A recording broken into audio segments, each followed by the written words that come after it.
Coming up, Abaco experiences an economic boost.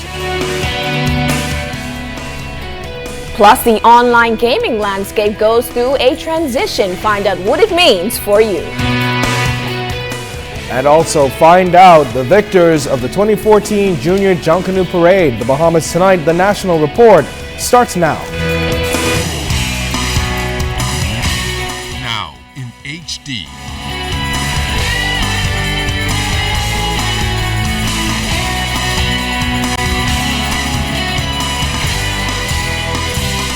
ZNS Network presents The Bahamas Tonight.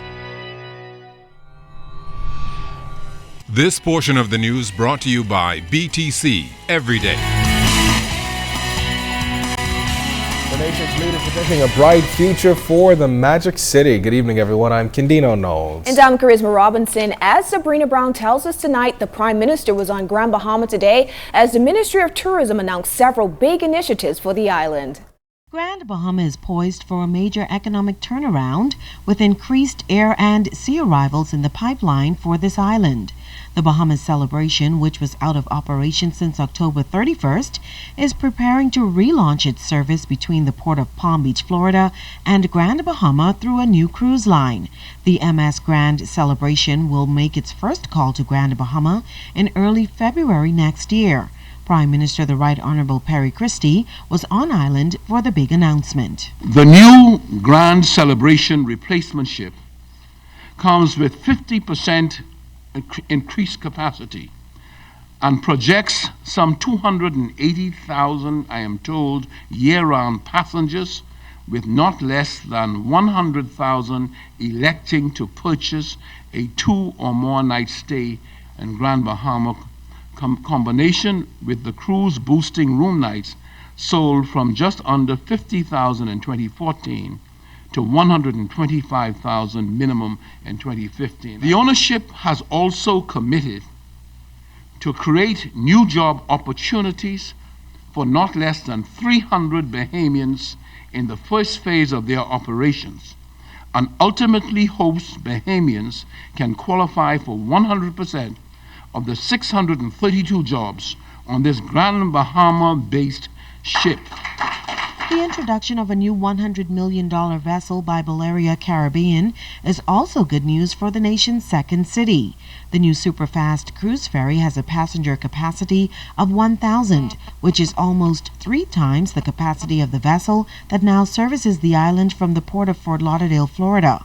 This upgrade is expected to provide up to 30 new direct jobs for Bahamians and 150 indirect jobs. The company is further solidifying its relationship and partnership with Grand Bahama Island by moving all its call center sales from the United States to Grand Bahama Island, supporting the Ministry of Tourism initiative. Prime Minister Christie said as his government works to improve Grand Bahama's tourism product, they were able to decrease spending in this area.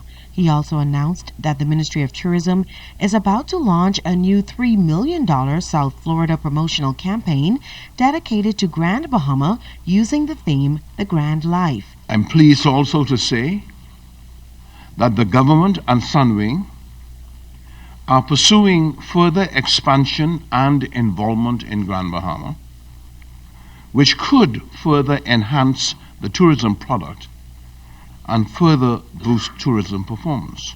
Sabrina Brown, ZNS Network News. Now to news on gaming. As web shops around the country maneuver through the first phase of legalization, web shop operators are saying that the industry landscape is changing in preparation for Decision Day in May 2015. That's the date when operators are expected to learn if they've been approved to conduct gaming and trade. CEO of Fantasy Games, Devon Jones, telling ZNS News recently that his company is going through the process, which will bring about some changes, including a decrease in winnings. To be honest with you, our payouts are extremely high in the U.S. The payouts are like 500, 530 or something like that, last I checked. So, I mean, we are significantly higher than they are. So in a taxed environment, I mean, there may even be further adjustments. But to keep customers engaged, Jones says that they've offered more gaming options, which equals more ways for customers to win. Jones says they have already seen an increase in players, but he notes that a major part of his business plan involves protection for players. As far as spinners go and all that, I think everybody getting in it because it's exciting, it's entertaining. I mean, it's the safest place to be. You see what they're doing if you're out there on the street. So be where it's safe, or you can play from home. It's the safest place to be, and while you're playing, you can win money. So undoubtedly, the numbers industry is valued in the millions. But Jones says the industry's value comes from the lives it is able to impact. We're going to be doing symposiums with, our customers. It's going to be kind of like a Van cocktail reception and talk to them about gaming, and it's going to teach them strategies on how to win. But at the same time, it's going to teach them about responsible gaming, and we're going to be distributing pamphlets and that sort of thing. We're not going to be like Jehovah's Witness knocking on your door on Saturday morning, but at the same time, we're going to have a lot of literature, not to discourage our customers, but to simply, keep everyone mindful of what's going on around them. This portion of the news is brought to you by the Be the Difference campaign.